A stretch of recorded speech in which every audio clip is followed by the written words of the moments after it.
DSF अध्यक्ष राजस्थान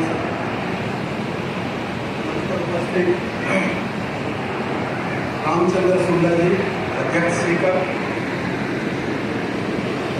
करामत जो 87 ईयर्स जिनकी उम्र है वो आज अपने बच्चों के साथ इस कार्यक्रम में उपस्थित हैं।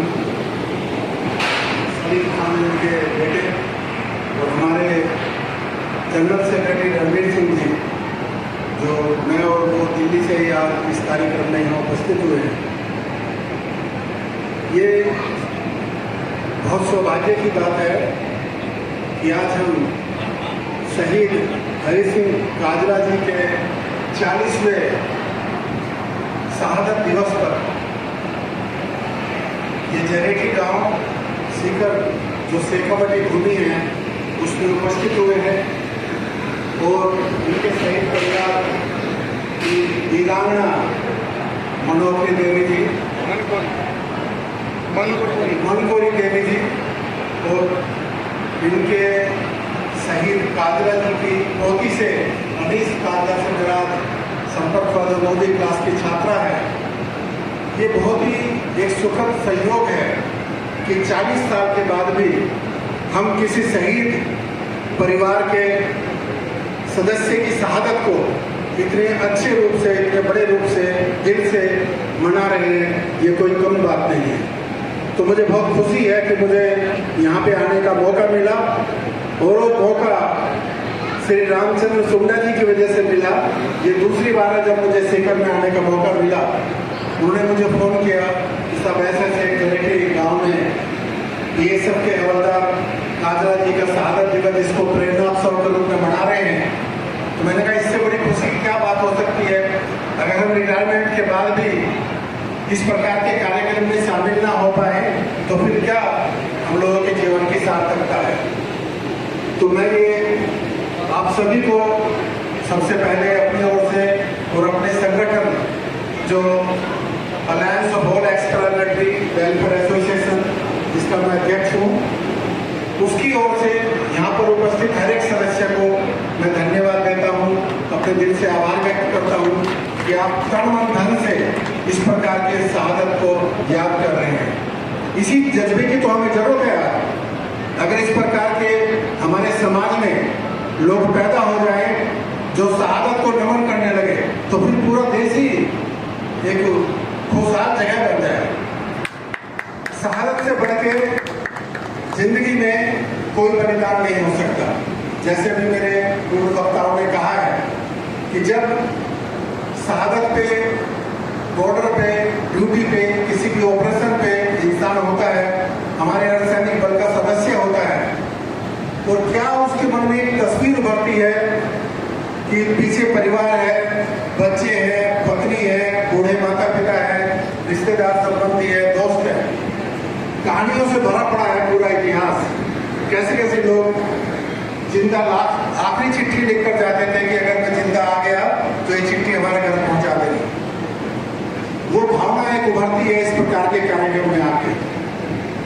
और जिन लोगों ने देश के लिए शहादत दी वो तो नमन के पात्र हैं ही।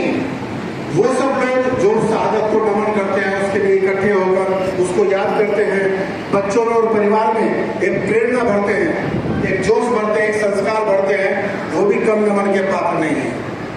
तो आज बहुत खुशी का मौका है कि इतनी बड़ी संख्या में जरेठी गांव में माताएं, बहनें और इतने अच्छे अच्छे लोगों के दर्शन करने का अवसर मिला, अच्छे अच्छे लोगों की बात सुनने का मौका मिला। कितनी आवाज में आपने देशभक्ति की और कितने अच्छे अच्छे लोकगीत सुनाकर हमारा ज्ञान वर्धन किया। ये एक मानस पटल पर और दिल पर एक छाप छोड़ती है इस प्रकार की बातें। तो ये जो मौका है, जैसा ऑलरेडी हमारे पूर्व वक्ता रणवीर सिंह जी और रामचंद्र सुंडा जी आपको अवगत करा चुके हैं कि कितना उन्होंने प्रयास किया है, कितनी उनके विचारों में क्लैरिटी है और क्या क्या उनकी मांगे हैं।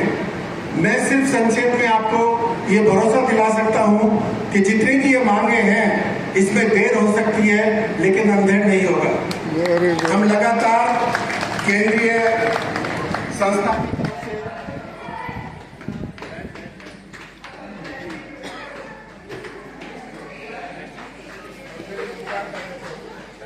हमारे जिला अध्यक्ष और राज्य अध्यक्ष ने पैरामिलिट्री परिवार की और सैनिक बलों की यहाँ पे दोहराई है, वो सब मांगे जायज़ हैं और हम अपने अखिल भारतीय संगठन की ओर से उनका पूरा समर्थन करते हैं। हम पिछले कई सालों से भरपूर कोशिश कर रहे हैं और सिर्फ प्रधानमंत्री को छोड़ के उनको भी हमने बहुत पत्र लिखे हैं, टाइम मांग रहे हैं। किसी भी स्तर पे हमने कोई कसर नहीं छोड़ी है, चाहे राज्यपाल हो, मुख्यमंत्री हो, राष्ट्रपति हो, गृह मंत्री हो, सब तक अपनी गुहार लगाई है और उसमें हम आंशिक रूप से सफल भी हुए हैं।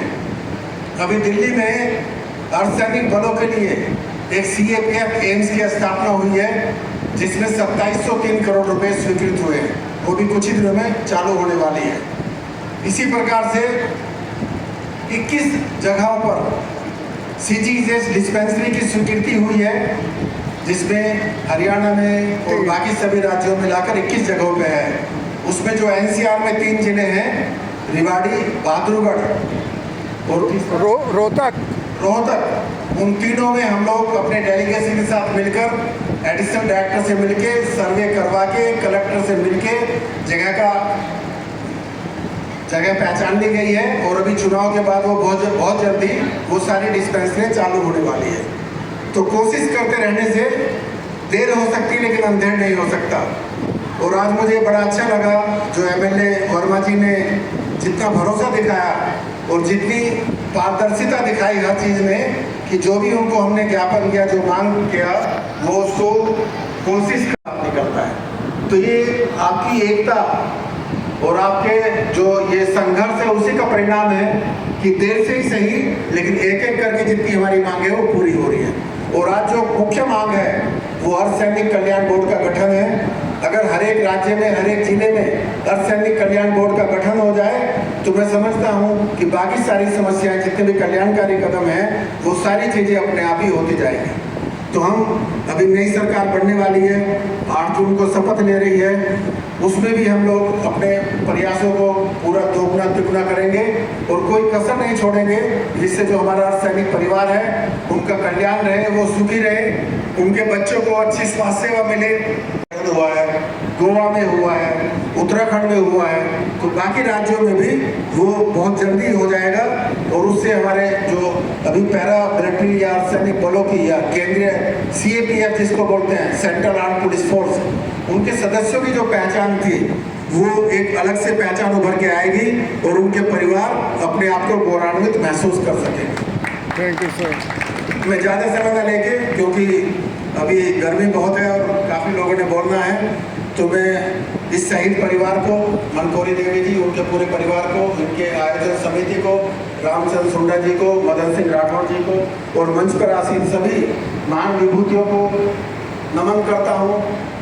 ये मैं अपना सौभाग्य समझता हूँ कि मुझे यहाँ के सब लोगों से मिलने का अवसर मिला, आप लोगों की अच्छी बातें सुनने को मौका मिली। यही प्रेरणा है जो हमें काम करने को बहुत मजबूत बनाती है। आज हमने रामचंद्र सुंडा जी के घर जाने का सौभाग्य प्राप्त हुआ और बहुत ही प्रेम भरा नाश्ता वहाँ पे हमने किया, जिसमें फलाहार भी था और बिल्कुल प्राकृतिक देसी घी, गुड़, पराठे, दही। बहुत दिनों के बाद एक ऐसा मौका मिला जहाँ देखा कि खुशहाली क्या होती है और जब इंसान के मन में कोई पूर्व जन्म का कर्म होता है जो इंसान को खींच के लाता है। तो मैं आशा करता हूँ कि ये प्रेम भाव बना रहेगा। हम लोग आपसी एकता, अर्धसैनिक बलों की एकता, पैरामिलिट्री एकता, इसके लिए कार्यरत रहेंगे और पूरे तन मन धन से इस एकता को, इस मुहिम को आगे बढ़ाएंगे, जिससे हमारा हर बल का सदस्य अपने आप को मजबूत महसूस करे और उनका परिवार गौरवान्वित महसूस करे। हम आने वाले समय में देखेंगे कि हमारे अर्धसैनिक बल के बच्चे देश के अंदर अच्छे नेतृत्व करें, IAS अफसर बने, IPS अफसर बने, सेना में जाएं, परिवार का नाम गौरवान्वित करें, जिससे आज हम हैं, कल को जब हम नहीं रहेंगे तो हम भी उनके ऊपर गर्व महसूस कर सकें। जय हिंद, जय पैरामिलिट्री, जय भारत।